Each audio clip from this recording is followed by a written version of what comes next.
भारतीय संवैधानिक अधिकारों के लिए राष्ट्रीय अधिवेशन माननीय ओमपाल कश्यप जी के नेतृत्व में दिल्ली में किया गया। श्री ओमपाल कश्यप जी ने कहा, मैं सभी संगठनों को, सभी समाज सेवियों को एक मंच पर देखना चाहता हूं और मैं भी हमेशा उनके साथ मिलकर काम करूंगा, जिसमें समाज के कई महत्वपूर्ण मुद्दे हैं, जैसे 17 जातियों का आरक्षण, अनुसूचित जाति में शामिल करने के लिए समाज में शिक्षा को बढ़ावा देना, राजनीति में हिस्सेदारी, भागीदारी, समाज के ऊपर अत्याचार, महिलाओं के ऊपर अत्याचार नहीं होने देंगे।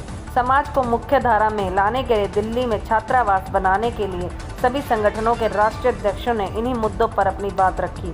हम सब एकजुट होकर समाज के हक और अधिकार की लड़ाई लड़ेंगे, समाज को मान सम्मान दिलाने का काम करेंगे। आए हुए सभी अतिथियों का समाज सेवी का धन्यवाद व स्वागत पगड़ी पहनाकर किया गया। आज की अध्यक्षता रोशन लाल कश्यप, अतिथि आयोजक माननीय ओमपाल कश्यप जी ने की। कार्यक्रम में के मुख्य संगठनों के राष्ट्रीय अध्यक्षों ने भाग लिया। अजय कश्यप, क्रांति एकता मिशन, बलवान कश्यप, अध्यक्ष किराड़ी विधानसभा, अखिल भारतीय कश्यप, निषाद महल्ला विकास मंच, अनीता बुलंदशहर, श्री राम कुमार सूप, राजवीर कश्यप, यशवीर कश्यप, अनिल कश्यप, मास्टर नीटू कश्यप, सतीश पहलवान, तेजपाल सर, ओम सिंह सर, महेंद्र सिंह, पूर्व साइंटिस्ट मोनू, श्री श्याम सिंह कश्यप, राष्ट्रीय अध्यक्ष श्री जयपाल सिंह कश्यप, सर्व समाज एकता दल ममता कश्यप, भोला कश्यप, रमेश कश्यप, किशन पाल कश्यप। गोविंदपुरी, नई दिल्ली से पूजा राठौर, नायक न्यूज़ टीवी। सर, आपका नाम? ओमपाल कश्यप। सर, आज जो कार्यक्रम किया गया है, क्या लगता है इससे कितना इस कार्यक्रम से समाज कितना जुड़ता हुआ नजर आएगा? किसी भी परिवार पर, किसी भी समाज पर, किसी भी देश में अगर कोई किसी भी तरीके की समस्या आती है तो परिवार एक जगह बैठकर मन मंथन करता है उन समस्याओं को सुलझाने के लिए, जिससे परिवार, समाज और देश आगे बढ़े।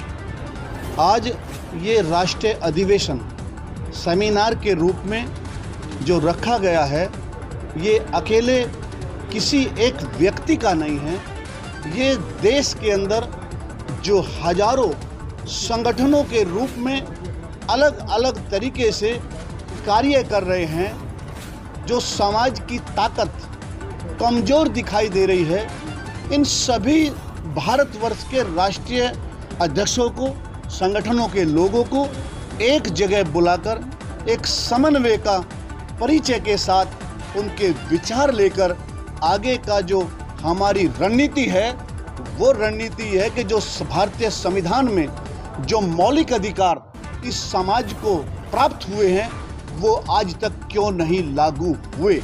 हम लोग राजनीतिक पार्टियों से दूर होकर के, मैं भी एक पार्टी दल को चलाता हूं, लेकिन मैंने उस पार्टी को त्याग दे दिया है। जब तक इस समाज को हक और हकूक नहीं मिलेंगे, जब तक मैं समाज के हर व्यक्ति के साथ काम करने के लिए तैयार हूं, क्योंकि मैंने ये सोचा राजनीति करने वाले राजनीति करेंगे, लेकिन जो समाज सेवा कर रहे हैं, जिन राष्ट्रीय अध्यक्षों को मंचों पर सम्मान नहीं दिया जाता, जिनको राजनीतिक दल के लोग इस्तेमाल करने का काम करते हैं, मैं उन सभी संगठनों को साथ लेकर के समाज के हित के लिए कुछ अच्छा करने की कोशिश कर रहा हूं, क्योंकि इंसान जिस जाति में पैदा होता है, उसकी नैतिक जिम्मेदारी बनती है कि उसके उत्थान के लिए कुछ अच्छा कार्य किया जाए। इसलिए मैंने भारतवर्ष के सभी संगठनों को बुला करके उनके विचार लिए हैं, उनसे साझा समझौता किया है कि जब भी समाज की कोई भी लड़ाई लड़नी होगी तो हम अलग अलग पार्टी और संगठनों के नाम से नहीं, कश्यप एकता के नाम से, निषाद के नाम से, मल्ला के नाम से, साहनी के नाम से, गौड़ के नाम से, जो 146 जातियों में हमारा समाज अंकित है, वो एक नाम से समाज के हक और अधिकार की लड़ाई के लिए अब तैयार हो जाए। 75 साल हो गए, सभी बिरादरियाँ आज़ाद हो गई। मैं जिस समाज में कुल में पैदा हुआ हूँ, ये समाज आज तक आज़ाद नहीं हुआ है। जैसे कि सर आपकी पार्टी है जिसके आप राष्ट्रीय अध्यक्ष भी हैं सर, उसके बारे में लोकसभा चुनाव जो आने वाले हैं सर अगले, उसमें आपका क्या है? समाज के लोग अगर ये समझते हैं कि किस पार्टी को, किसको चुनाव लड़ाना है या नहीं लड़ाना है, ये तो पार्टी को जो चलाएंगे मैं पार्टी को अब नहीं चलाऊंगा।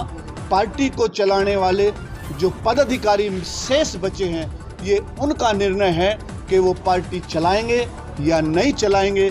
मैं तो समाज के हित के लिए कार्य करूंगा।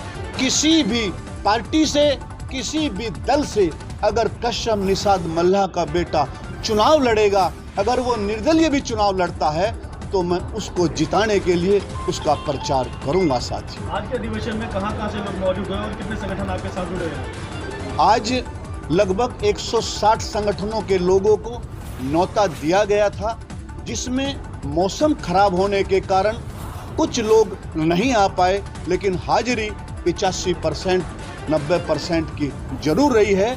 जो लोग आए हैं मैं उनका सम्मान करता हूं। ऐसे मौसम खराब में भी, तूफान को चीरते हुए मौसम खराब होने के बावजूद भी उन्होंने दिल्ली देश की राजधानी में दस्तक दी है। मैं उनका आभारी हूं और सब लोग पहुंचे और सब ने इस बात की खुशी जताई है कि कश्यप निषाद समाज का जो महाकुंभ के नाम से जो आज तैयारी एकता की बात हुई है, सब ने अपनी सुरताल एक साथ मिला करके अपने संगठनों का प्रचार ना करके कौम की हालात पर, दिशा पर, जिससे समाज के लोग भुक्तभोगी हैं, हालातों से गुजर रहे हैं, उन्होंने अपने साथ चलने के लिए और मुझे साथ लेने के लिए एक साझा मंच तैयार करने की बात की है।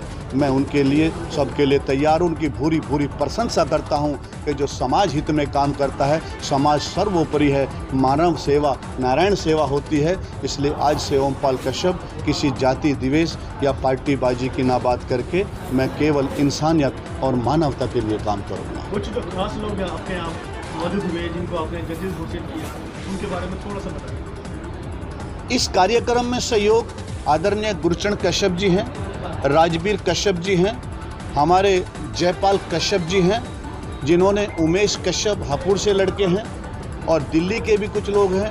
हमारे साइंटिस्ट जी हैं, महेंद्र जी हैं, और हमारे बीच में नीटू मास्टर जी आए हैं शामली से, संजीव कुमार कश्यप जी आए हैं, सतीश कुमार पहलवान जी आए हैं, और बहुत सारे दर्जनों लोग हैं। मातृ शक्ति भी हैं, बहन सुनीता कश्यप का भी सहयोग है। उनकी तबीयत ठीक नहीं है, वो कई कारण आ नहीं सकी। सबका सहयोग है।